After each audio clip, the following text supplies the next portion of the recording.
What's up, fight fans? This is Kurt DeVille with Counterpunch Boxing News, and I have some new news concerning Bob Arum, Tyson Fury, Oleksandr Usyk. Get this. Tyson Fury's talks with Saudi Arabia for Usyk fight aren't progressed. Tyson Fury's promoter, Bob Arum, has once again given an update on the latest regarding a potential undisputed fight between Fury and Usyk. Skills Challenge Entertainment are looking to stage a historic fight in December and on the same card as Wilder and Joshua. And this is what Bob Arum had to say. He said, "Talks aren't progressed, but there is time for the talks to be happening. I hope, particularly since throwing out all this money, that the doubleheader does take place. But I have no idea at all whether it's realistic. It may or may not be realistic.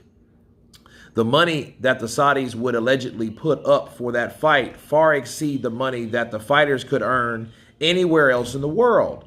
Whether it happens that they put it up and the fights take place, or they don't put it up and the fighters will have to maximize the revenue that will determine where the fight takes place. So we have to see." And let me counterpunch. First of all, realistic is the key word here. That's the word that sticks out that Bob mentioned. Realistic.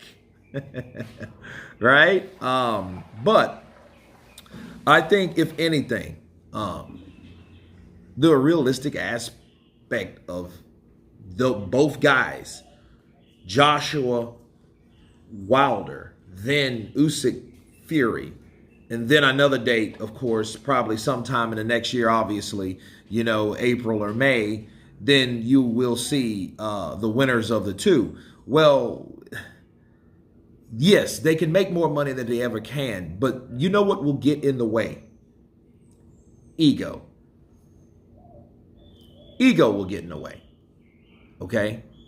Because Wilder nor Joshua, that I don't feel would want to be on anyone's undercard. They've been headliners too long. I just don't see that happening. And then the promoters will have something to say. You will have Frank Warren, Bob Arum, Eddie Hearn, okay? Then you have Al Heyman. All of those guys have different mindsets business-wise on how boxing is ran. So they won't want to be on anyone's undercard because in their mind, their thoughts and feelings that they can maximize for these guys fighting over here versus being on anyone's undercard, regardless of the money. Because, see, the money only goes on the guarantee of the fighters. Okay, so the revenue and the pay-per-view and all that kind of stuff, if you take that away from someone like Al Heyman and Bob Arum, really, because they're both with the older model, okay, that's like taking money out of their pocket. That's like saying that the structure that we are accustomed to make millions of dollars, like Maypac and all that, can be snatched away from the Saudis and go to them besides the networks that we're accustomed to dealing with. So that realistic standpoint of them doing that all at one night, I think in their mind, they lose money. And I don't think it's really realistic either. Okay, and this has nothing to do with, what the fighters would think, but I think it will come down to the fighters and the promoters that brings this to a screeching halt. Okay?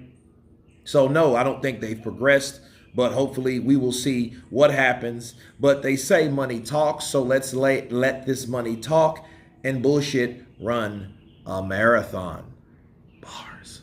But anyway, you guys tell me what you think of Bob Arum's update on Usyk versus Fury, Wilder versus Joshua, Saudi Arabia versus the world. Of course, please subscribe, and you guys been Counterpunch. Peace!